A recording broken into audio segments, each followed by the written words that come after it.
साताऱ्यातील महिला डॉक्टरच्या आत्महत्येप्रकरणी आताची सगळ्यात मोठी बातमी समोर आली आहे। साताऱ्यातील फलटण उपजिल्हा रुग्णालयातील महिला डॉक्टरच्या आत्महत्येच्या प्रकरणानं आता एक धक्कादायक वळण घेतलेलं आहे। आत्महत्या केलेल्या महिला डॉक्टरच्या हातावरच त्यांनी आत्महत्येचं कारण लिहिलेलं असल्याचं समोर आलेलं असून त्यामध्ये 2 पोलीस अधिकाऱ्यांवर लैंगिक अत्याचार आणि मानसिक छळाचे गंभीर आरोप करण्यात आलेत। आता या प्रकरणात नेमकी काय कारवाई होणार हे पाहणं महत्त्वाचं ठरणार आहे।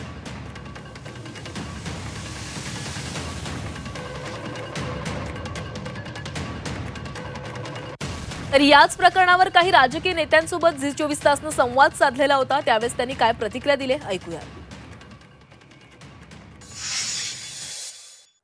डॉक्टर्स ज्या महिला आहेत त्या डॉक्टर्स महिलांना खरं तर त्या स्वतःच मनोबल वाढवणं, मुलांना मानस रोगापासून दूर करणं, स्त्रियांना समुपदेशन करणं याची बेसिक माहिती त्यांना चांगल्या प्रकारची असते, कारण शारीरिक स्वास्थ्य आणि मानसिक स्वास्थ्य दोन्हीचा जवळचा संबंध असतो।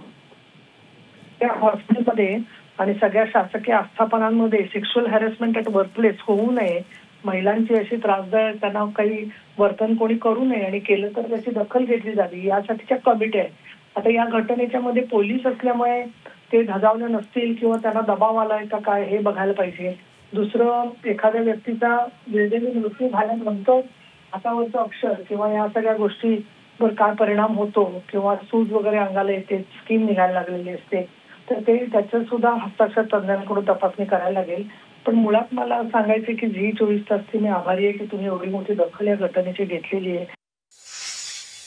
मी एसपी आणि ॲडिशनल एसपी दोघांच्याशी सविस्तर बोललेलो आहे आणि दोघांपैकी ज्यांना लवकर शक्य आहे त्यांना स्पॉटवर पण जायला सांगितलेलं आहे। त्याचबरोबर तत्पूर्वी आम्ही एक लेडी एसडीपीओ, महिला एसडीपीओ आम्ही ताबडतोब तिथं पाठवलेले आहेत आणि हे जे कळालं मला देखील असंच की बाबा तिथं काही पोलिसांची नावं येत आहेत, त्यामुळे वरिष्ठ अधिकारी आमचे तिथं जातील, ते पुरावे जे आहेत तिथं ते पहिले ताब्यात घेतील, कारण पुराव्याशी काही छेडछाडी व्हायला नको आणि कुठल्याही परिस्थितीत पोलीस असो कुणी असो बोलणं झालं असून त्यांना तातडीनं गुन्हे दाखल करून घेण्याच्या सूचना त्या ठिकाणी देण्यात आलेल्या आहे। पोलिसांनी देखील आपल्या कारवाई त्या ठिकाणी सुरू केलेली आहे।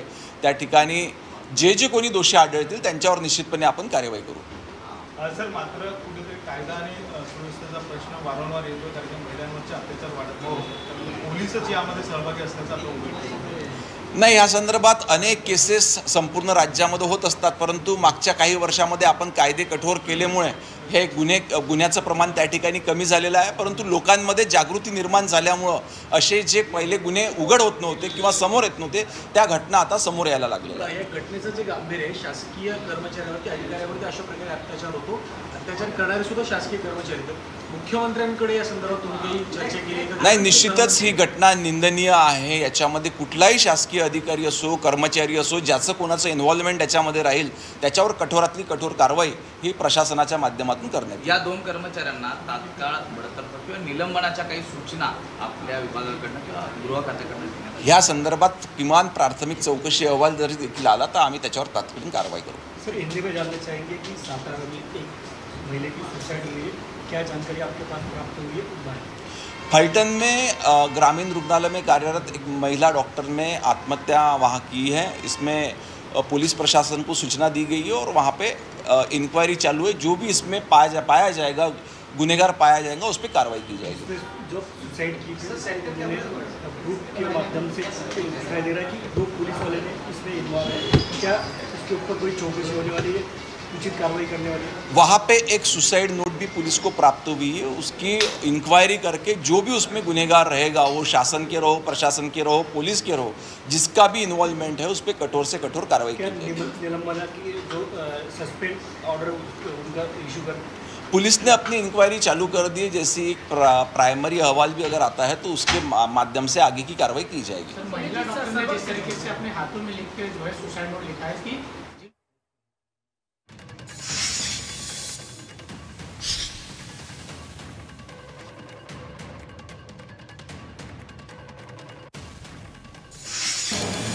या संपूर्ण घटनेमध्ये ज्या पद्धतीने डॉक्टर महिलेने आपल्या हातावर सुसाइड नोट लिहित या 2 पोलीस अधिकाऱ्यांची नावं लिहिलेली आहेत, त्यांच्यावर कारवाई होईल पण मला वाटतं फक्त त्या 2 पोलीस अधिकारी कर्मचाऱ्यांवर कारवाई होऊन प्रश्न सुटत नाही.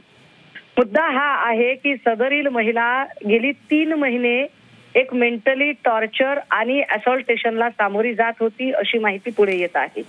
हे असॉल्टेशन आणि हे टॉर्चरिंग होत असताना तिने ज्या ज्या यंत्रणांना मदत मागितली असेल त्या यंत्रणांनी नेमकं काय केलं, काय संबंधित डॉक्टर महिलेने ही गोष्ट तिच्या वरिष्ठांच्या निदर्शनास आणून दिली होती का, वरिष्ठांनी त्या संदर्भाने काही पावलं उचलली होती का. सगळ्यात महत्वाचा प्रश्न की कायदा सुव्यवस्थेची बूज राखण्याची जबाबदारी ज्यांच्याकडे आहे, ज्यांच्याकडून आम्ही आमच्या संरक्षणाची अपेक्षा करतो, जर ते रक्षकच भक्षक होत असतील तर न्याय कुणाकडे मागायचा, गंभीर प्रश्न आहे हा.